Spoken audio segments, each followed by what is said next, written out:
this war that the United States and Israel are prosecuting in Iran, what does that have to do with us? You got gas prices going up pretty high, people worried about cyber attacks and drone attacks in the United States. What do you say to a working class mom at 3 who's got 2 jobs, who just went to the gas station and she's seeing $5 and $6 a gallon gas? Can you see why she might not like this at all? Look. Van Jones on Substack. I am incredibly honored to be here with Elica Le Bon. She's been one of the most powerful, outspoken people trying to educate people in the West on what's happening in Iran, what's happening with Islamist groups that are really doing tremendous damage to people in places like Iran, the Taliban in Afghanistan, and other places. Kind of off the radar screen for a lot of people on the American left. We don't focus a lot on the Islamic Republic of Iran or Hezbollah or Afghanistan, and trying to frankly get the left a little bit out of our own kind of hypocritical blind spot to this incredible injustice to women, incredible injustice to gays and lesbians, incredible injustice to dissidents that's happening every single day, been happening for 47 years in Iran. And now we are in this military conflict. So it's a real honor to have you here. You have a personal history. You're not just somebody who's on social media talking about it. Can you talk a little bit about the fact that your mom was actually imprisoned by the Islamic Republic of Iran? Yeah, my mom and my aunt both were. My mom was imprisoned right after the revolution, when they were, basically hunting out everybody who was opposed to the revolution. My mom wasn't herself, very political, but her cousin, I think, was, and her cousin was in her house one day. I guess the police followed her there. And when she left, they arrested my mom and took her to Evin prison. And then when her cousin discovered what had happened, she turned herself in, and then they let my mom go and they hanged her cousin. So, that's just basically how it was after the revolution. Back in those days, in the 80s, in Evin prison, when the entrance walkway to the prison, they would have a row of hanged dead bodies as sort of like a notification to let you know what you are getting yourself in for. Her sister, my aunt, was also taken to Evin prison when she was pregnant, and her husband was also taken in, and she basically was eventually released to give birth to my cousin, and they hanged her husband as well. And then my aunt and her daughter, my cousin, my mum moved to England and married my dad, who had already sought asylum in the UK. And then she brought her sister, and we all sort of lived together in a very traumatized household in London. Yeah, I think it's so important for people to understand that this is, you're one of the great theoreticians and philosophers emerging in this moment, but this is not theoretical for you only. Correct. It's not philosophical for you only, that you're practically impacted by what this regime is capable of. And that and I think you've done a really great job of explaining to people that you can have a righteous movement that wants more freedom, more democracy, more justice, as was beginning to happen in Iran. It can then be hijacked by people who have the opposite agenda of theocracy, dictatorship, authoritarianism. And that once that movement is hijacked, it is no longer a friend of the cause of justice. And for some reason, it seems that people have not gotten that memo, and you've been doing a great job of sharing that memo. Look, there are a lot of tough questions. What I like about you is you can answer the tough questions. And so I'm just going to throw a bunch of the tough questions that people are hearing at you. And, maybe you can help, my viewers and my listeners to get their heads wrapped around what they're hearing. So just, one of the first things that comes up is, this war that the United States and Israel are prosecuting in Iran. What does that have to do with us? Maybe it's good for the people in Iran. Maybe it's good for the people in Israel. Maybe it's not good for anybody. But what the heck does that have to do with the price of eggs in the United States? And why should we be over there at all? Yeah. So, what's very interesting about what's happening right now with this war is that there is also a narrative warfare about how this is, this is Israel's war. This is not America's war. And to be America first means to be against this war. I think what people miss is the fact that the very, very most simple fact that Israel is the buffer between the terrorists and the United States. So, when this regime came to power in 1979, it enshrined in its charter death to America and death to Israel. It's part of its constitution, it's part of its official slogan. That isn't just rhetoric, that is its objective. Its objective is to eliminate Israel and the United States. Why? Because it declared that they are the oppressors of the world, the United States being the big Satan and Israel being the little Satan. So let's talk about this theoretically. What would happen if this regime was successful in actually eliminating Israel? Israel right now is holding down the fort to prevent the presence of all of these terrorist groups that are trying to attack it. It is preventing the presence of Hezbollah in Lebanon, of the Houthis in Yemen, of Hamas in Gaza, and preventing this regime from extending its empire out into the world, because that's its objective, is to export the revolution. Now, if Israel was to fail and these powers, were to succeed all across the Middle East, their second objective after Israel's collapse is to go for the United States because they want to export their revolution out into the world. Now, you could say, I don't see how this is my problem. The reason that you don't see why this is your problem is because right now Israel is fighting this war on your behalf. And you've been so protected by this government and Israel in this alliance, okay? The alliance between Israel and the United States that have been holding down the fort for the past 47 years, that you haven't felt that threat. But if Israel were to fall, we would be the next targets. And so you can say that the immediate targets of this regime right now is the Iranian people and the Israeli people, but the American people are just behind if this regime succeeds. Well, look, the people might hear that and they might say, well, yeah, but, Iran, they've already been screwed over by the United States. They had Mossadegh as their leader, who was democratically elected. The CIA got in there and messed it all up for him. And so the Iranians are justified to see the United States as an enemy and Israel as an enemy. And they're just, trying to defend themselves. They need a nuclear weapon as deterrence. They're the real victims here. If you care about freedom and justice, this, poor Muslim country trying to stand up to the West should be the group that we support. So what's wrong with all that?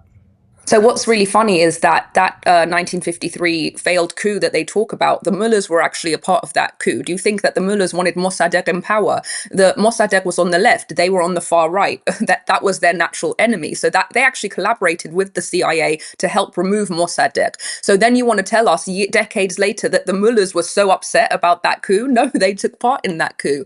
The thing that was so brilliant and so successful about this regime when it came to power in 1979 was that was its line. We are the anti-imperialists. We just want to free our country from oppression. And it worked.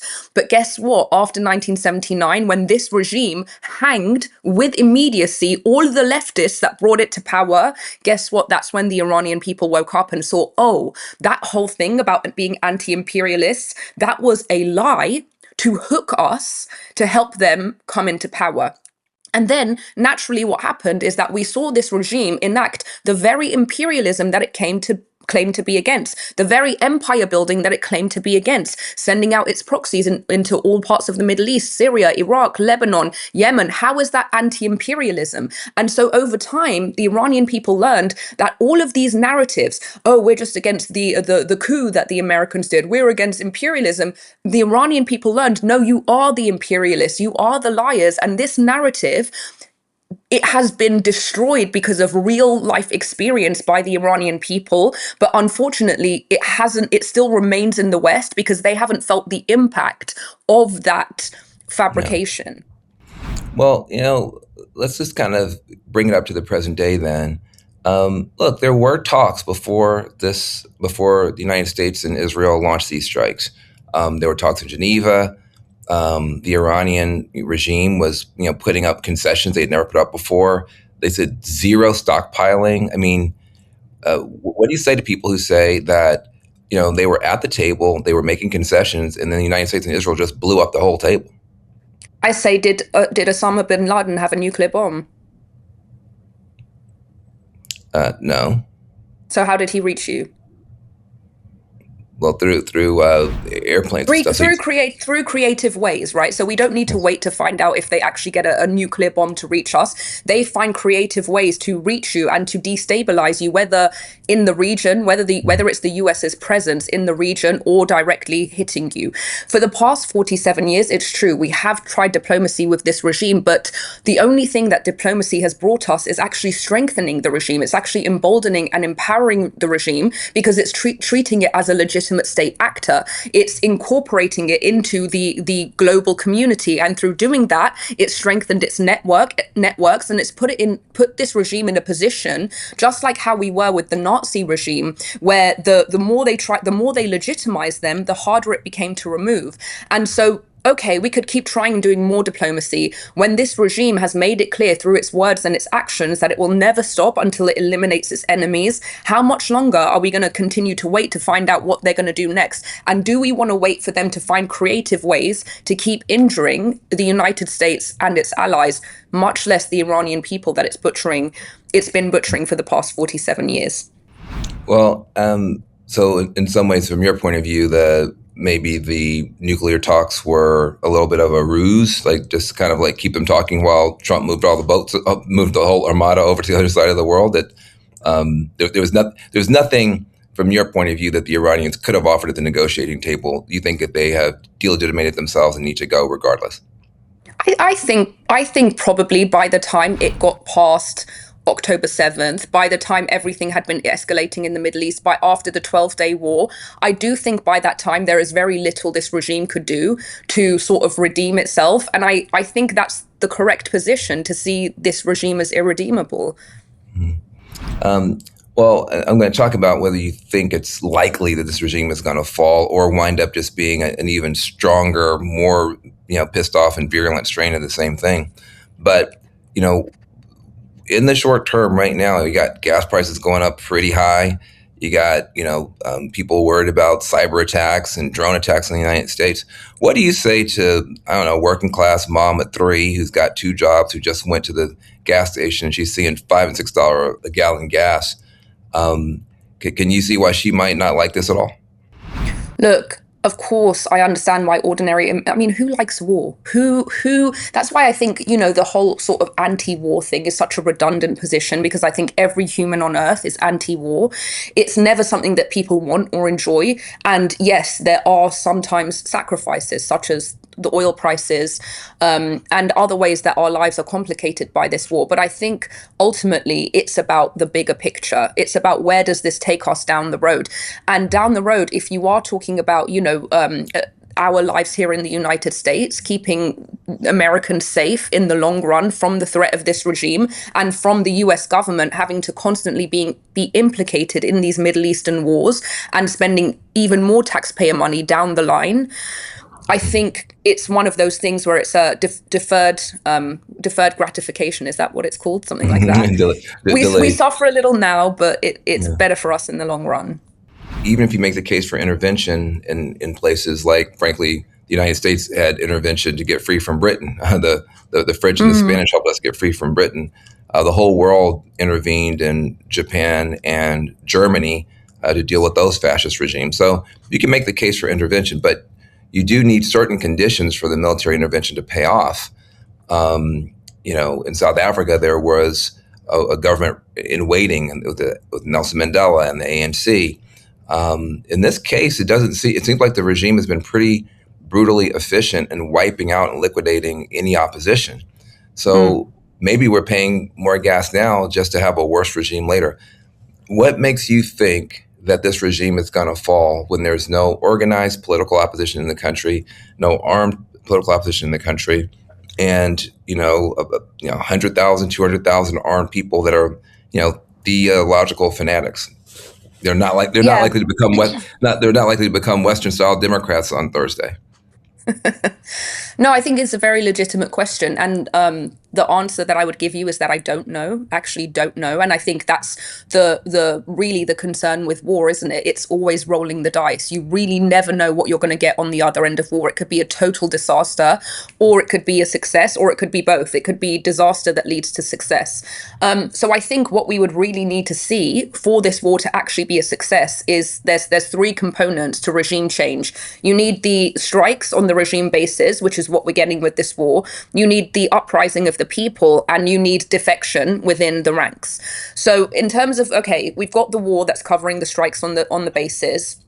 In terms of uprising, this is why I think the US and Israel need to do a better job at incorporating Reza Pahlavi, the transitional leader, to help them with this regime change, because he is the person that has been shown to be the most effective in mobilizing the Iranian people, both within and outside the country. When he mobilized people in January, you saw millions of people coming out into the streets and chanting his name. And then he also mobilized the protests out here, which many of us saw, which we were seeing I think 1 million people or more coming out in every city. So once you mean the Valentine's Day protests where Iranians were protesting all around, Iranian diaspora folks were protesting all around the world. A lot of people weren't aware of that because the mainstream media didn't show it as much. But if your algorithm is correct, you saw tens of thousands of people marching in London and Los Angeles and all around the world. Correct, exactly. And all those were at the call of Reza Pahlavi, who is the son of the deposed Shah, or the deposed king. And to your point, people who may not be following it, when those people came out by their millions, 40,000 were gunned down earlier this year. 40,000 is a tremendous number of people, horrific number of people. The one name they were chanting was for, Reza Pahlavi. So there is a figure, a Nelson Mandela-like figure. He just doesn't have an army. Nelson Mandela had an army. Umkhonto was his way, the spear of the nation. And he had a functional political party, the ANC, and he was a part of a tripartite alliance with the South African Communist Party and Kassachu, the labor movement. So Nelson Mandela, even though he was in prison, he had a government in waiting and a military. Reza Pahlavi is a uniting figure, but just doesn't have some of those attributes yet. But anyway, I just wanted people to know. Yeah.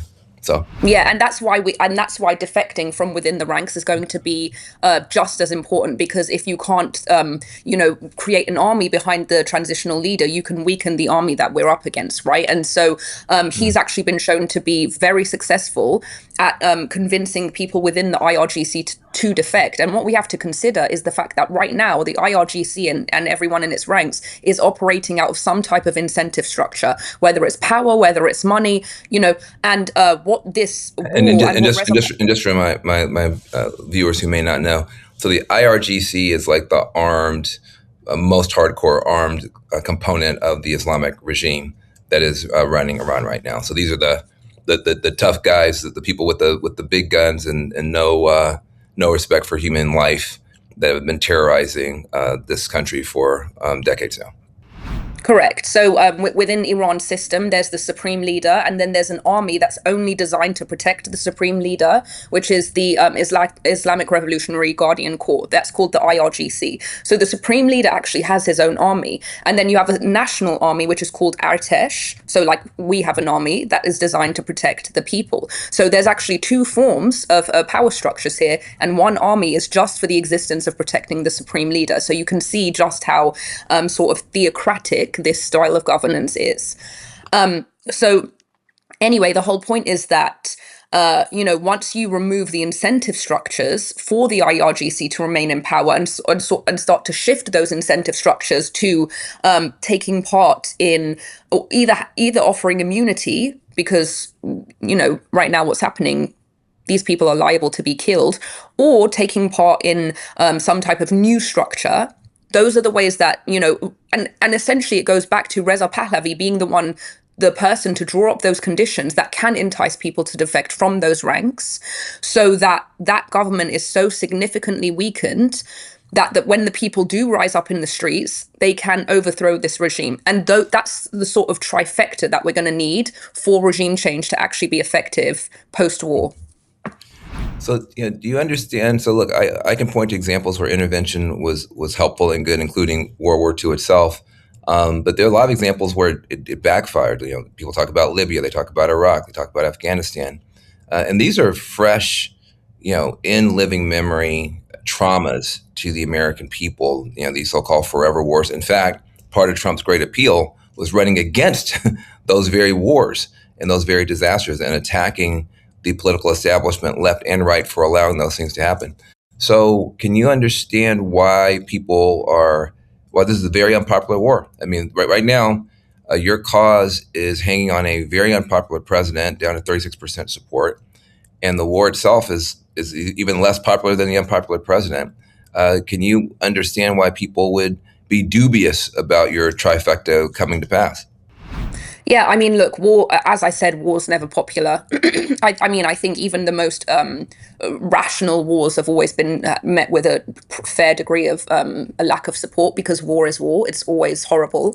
But I think what's important to consider is the fact that what this regime change is very different to the other operations that the US has historically and recently taken part in, specifically within places like Iraq and Afghanistan.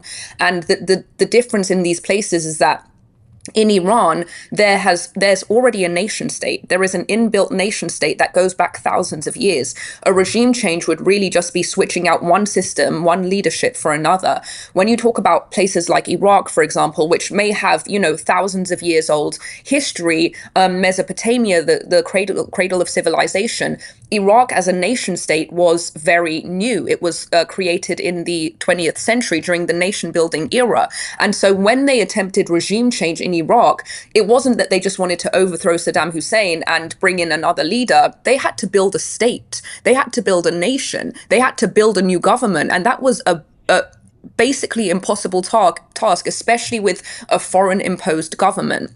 The difference in Iran is that there is already a national identity that Iranians of all ethnicities and backgrounds have been united behind for thousands of years. There's no state building process that's required. The only thing that's happening here is switching out one leadership for another. And so I can understand why people have seen bad examples of intervention. They've also seen good examples of intervention. But I think what it comes down to is treating each country as unique, and considering its background, considering its history, considering the context, and seeing whether a regime change operation could actually be worthwhile. And in this country, in Iran, I do think that it is. Well, we'll see. I mean, just for the record, though, most of the U.S. wars, both Afghanistan and Iraq, started off well above 50% support, 80% support, and then slowly came down. This one started off at 20, 30% support. And on the right, it's actually crept up a little bit. But so this is a historically unpopular war with a historically unpopular president, but I think, a world historically important cause. So that's the sort of, that's kind of how I see it. Part of the thing I think is so interesting is that most people don't have a view about Iran that is firm. Most people have a view about the Iranian people that is negative. This is very unusual to have. Like, when people talk about Persians, which is the majority of people in Iran are Persian, most people have a very positive view of Persians. I think somehow the Persian people have this kind of exception. A lot of people might be mad at Israelis. They might be mad at Jews. They might be mad at Arabs. They might be mad at Muslims. It seems like nobody's actually mad at Persians. Like, for some reason, Persians just sort of are able to just go around and be beautiful and like do real estate and deals and stuff. Like, why is that? How is a Persians been able to hang around for 7,000 years and have no natural enemies except for the government that is ruining the country? How is that possible? I think we're very unproblematic. No, I think what it really comes down to is the fact that we do have this very, very, very old history, right? People do, and even if people aren't, they don't study history, they don't read these things up, there are so many associations between sort of like ancient Persian empire and sort of like Cyrus the Great and the human rights cylinder and all of these things. And that has been portrayed through movies, through books, through entertainment. And so I think people have long constructed this separation between the Iranian people, the Persian people, and this sort of theocratic extremist government, which is very modern.